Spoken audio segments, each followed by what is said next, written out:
Yo guys, what's up? It's Cam back at you again. Today I bring you a quick Q&A video. I promised I'd do another one and I've received a few questions. So without further ado, let's get straight into it. Alright, first question. This is from Air Dealers. He says, "Hi Cameron, have you enjoyed your holidays?" Yes I did, thank you very much. I have a question for you. How can you buy your gear? Do you have a particular way to save money or something else? By the way, you're great. I've said that with my old account and now I reply that in every video you make. I change the velocity of YouTube. How complex, I'm not sure what you mean there. Trying to learn everything. You're amazing, bro. P.S. You could answer in the new video, no problem. Alright. Do I have a way to save money? Yes. That is with total and utter patience.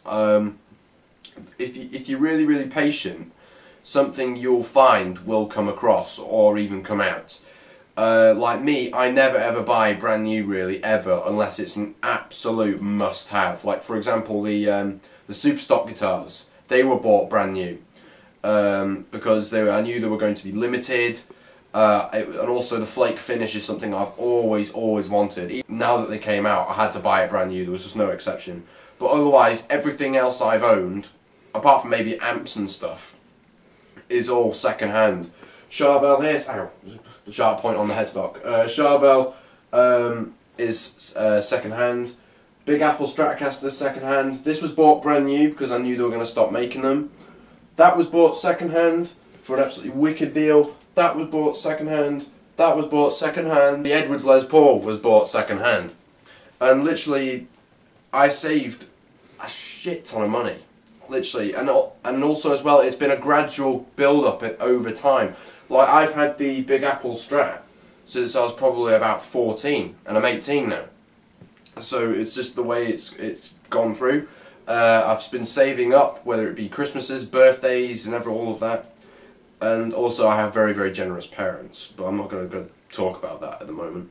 Another way you can save money is by establishing friendships at music stores. I've been a long-term customer at Sounds Great Music. Get me some killer deals, and also as well, if you're in a shop that you might not be close to, the thing to do quite often is haggle. A lot of these music stores have massive markups, and the thing to do is say they might buy a Charvel in, like a Mexican one for instance. I think they retail for about 700 quid or something. If they'll probably buy that in for about 300 quid, so they make a profit of about 400 quid. And then if you think if you could perhaps maybe drop the price by, I don't know, say 50 to 100 quid, you've got a substantial saving right there.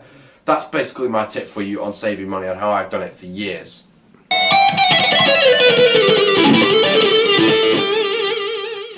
Right, okay, next question. This is from Dan Bradley. He says, "Hi, any thoughts on Kramer Pacer Classic? Thanks." Well, I don't really have any thoughts apart from they look freaking awesome. I've never actually played one as such, because no store near me actually has one. I'm near Manchester, you see, so Sounds Great doesn't have one, Richtone doesn't have one, no other store near me really has one, so I've never had an opportunity to try one as such. And I've seen some turn up second hand on eBay, but I've thought, what's the point of buying a guitar which you might not like, if you know what I mean? So I've never had the opportunity to play one, but I'd be very interested in playing one. I've actually entered the Premier Guitar, not competition as such, but sort of like the it's not a contest as such, but I've entered, so I get the opportunity to win the Satchel signature Kramer, along with a few other little sort of gubbins that come with it. Until then, I'll never really have a true opinion on the Kramer Pacer Classics because I've never obviously played one. But anyway, cheers for your question, Dan. Thanks very much. Right, okay, next question. This is from Silent79. Had some great questions from this guy. He says, "I viewed and commented on your video featuring your black and white Charvel SoCal, which you modded with your EMG 81 and 85 pickups. I have since purchased my own Charvel SoCal at your suggestion, and I'm interested in doing a similar modification, i.e. with EMG 81 85s or Duncan Blackouts. If you could, I'd like more details on how this was done. Was it difficult? Did you do it yourself? How long did it take? There are many important details we should know. And most importantly, where did you put the battery?" I am requesting this because I'm sure there are others that would find this useful. I understand you're a busy guy, but if you could find the time, I'd eternally be grateful, as I prefer not to fuck it up when I attempt it. Okay, alright, I confess I didn't do it myself. I had to send it off to some other guy to get it done. Basically, the way this worked, because we already have a SoCal already with Damasio tone zones in, we thought, why don't we spice it up with some beefy pickups? And instead of spending a load of money going to bare knuckle or going somewhere else, we thought we'd pick up some cheaper EMG pickups online, and we found the Zakk Wylde set, which were really good quality, absolutely great. They're just basically EMG 81s, 85s, but they're a bit hotter and smoother. And we thought we'd give them a go, but we didn't realise how much of a ball ache it was. Right, I'm just going to quickly get the guitar and show you what I'm talking about. Obviously you've got the EMG 81s and 85s in there already, but the way it was done was that all of the electrics within the guitar were totally and utterly gutted out and replaced, totally resoldered and everything. The preamp is underneath the scratch plate, as is the battery, and it really is an absolute squash and spaghetti junction of wires in there. So it's almost like abandon hope if you go down there, to be honest. There's no cavity, as you can see, there's no cavity at all, just my appalling relicking, which I should never have done.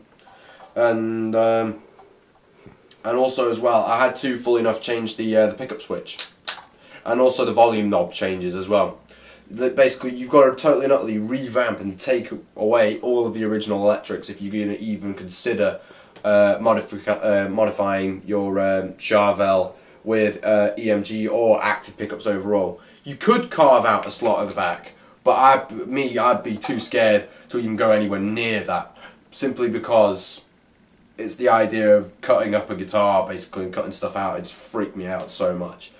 But anyway, it wasn't a difficult procedure, I can imagine, because the guy who we sent it to was an absolute pro.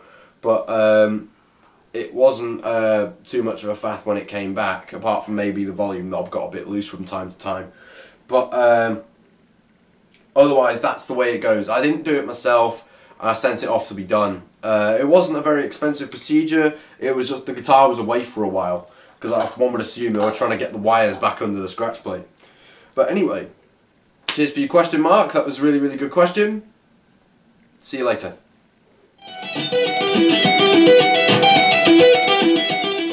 Thank you so much for watching this video. I hope you found my answers useful. Keep throwing them at me, because I'm really happy to answer questions and make little videos about them. I really do love answering you guys. I will leave you with this, just a little bit of improv to conclude the video. Thanks so much for watching. Please like and subscribe if you haven't already. Rock on. I'll see you later.